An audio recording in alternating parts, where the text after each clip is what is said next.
میدان عرفات میں آخری نبی رحمت محمد رسول اللہ صلی اللہ علیہ وآلہ وسلم نے 9 ذی الحجہ 10 ہجری 7 مارچ 632 عیسوی کو آخری خطبہ حج دیا تھا۔ آئیے اس خطبے کی اہم نکات کو دہرا لیں۔ کیونکہ ہمارے نبی صلی اللہ علیہ وآلہ وسلم نے کہا تھا، میری ان باتوں کو دوسروں تک پہنچائے۔ حضرت محمد رسول اللہ صلی اللہ علیہ وآلہ وسلم نے فرمایا، اے لوگو سنو، مجھے نہیں لگتا کہ اگلے سال میں تمہارے درمیان موجود ہوں گا۔ میری ان باتوں کو بہت غور سے سنو اور ان کو ان لوگوں تک پہنچاؤ جو یہاں نہیں پہنچ سکتے۔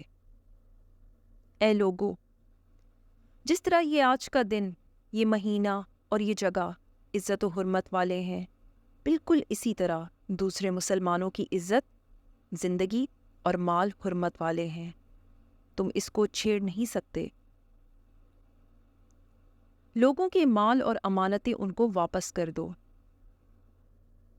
کسی کو تنگ نہ کرو، کسی کا نقصان نہ کرو، تاکہ تم بھی محفوظ رہو۔ یاد رکھو، تم نے اللہ سے ملنا ہے اور اللہ تم سے تمہارے اعمال کی بابت سوال کرے گا۔ اللہ نے سود کو ختم کر دیا، اس لیے آج سے سارا سود ختم کر دو، معاف کر دو۔ تم عورتوں پر حق رکھتے ہو اور وہ تم پر حق رکھتی ہیں۔ جب وہ اپنے حقوق پورے کر رہی ہیں تو تم ان کی ساری ذمہ داریاں پوری کرو۔ عورتوں کے بارے میں نرمی کا رویہ قائم رکھو، کیونکہ وہ تمہاری شراکت دار، پارٹنر ہیں اور بے لوث خدمت گزار رہتی ہیں۔ کبھی زنا کے قریب بھی مت جانا۔ اے لوگو، میری بات غور سے سنو، صرف اللہ کی عبادت کرو، 5 فرض نمازیں پوری رکھو، رمضان کے روزے رکھو اور زکوٰۃ ادا کرتے رہو۔ اگر استطاعت ہو تو حج کرو۔ زبان کی بنیاد پر، رنگ نسل کی بنیاد پر تعصب میں مت پڑ جانا۔ کالے کو گورے پر اور گورے کو کالے پر، عربی کو اجمی پر اور اجمی کو عربی پر کوئی فوقیت حاصل نہیں۔ ہر مسلمان دوسرے مسلمان کا بھائی ہے۔ تم سب اللہ کی نظر میں برابر ہو، برتری صرف تقویٰ کی وجہ سے ہے۔ یاد رکھو، تم ایک دن اللہ کے سامنے اپنے اعمال کی جواب دہی کے لیے حاضر ہونا ہے۔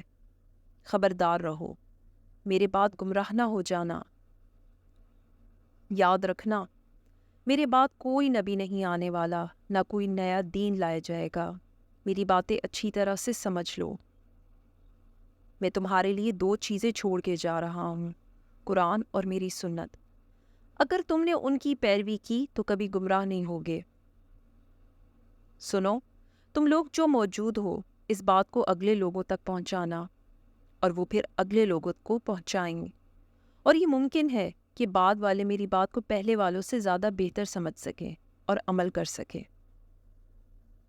پھر آپ صلی اللہ علیہ وآلہ وسلم نے آسمان کی طرف چہرہ اٹھایا اور کہا، اے اللہ، گواہ رہنا، میں نے تیرا پیغام تیرے لوگوں تک پہنچا دیا ہے۔ اللہ پاک ہمیں ان لوگوں میں شامل کرے جو اس پیغام کو سنیں، پڑھیں اور اس پر عمل کرنے والے بنیں اور اس کو آگے پھیلانے والے بنیں۔ اللہ ہم سب کو اس دنیا میں نبی رحمت صلی اللہ علیہ وآلہ وسلم کی محبت اور سنت عطا کرے، اور آخرت میں جنت الفردوس میں اپنے نبی پاک صلی اللہ علیہ وآلہ وسلم کے ساتھ اکٹھا کرے۔ آمین یا رب العالمین۔ بہت بہت شکریہ۔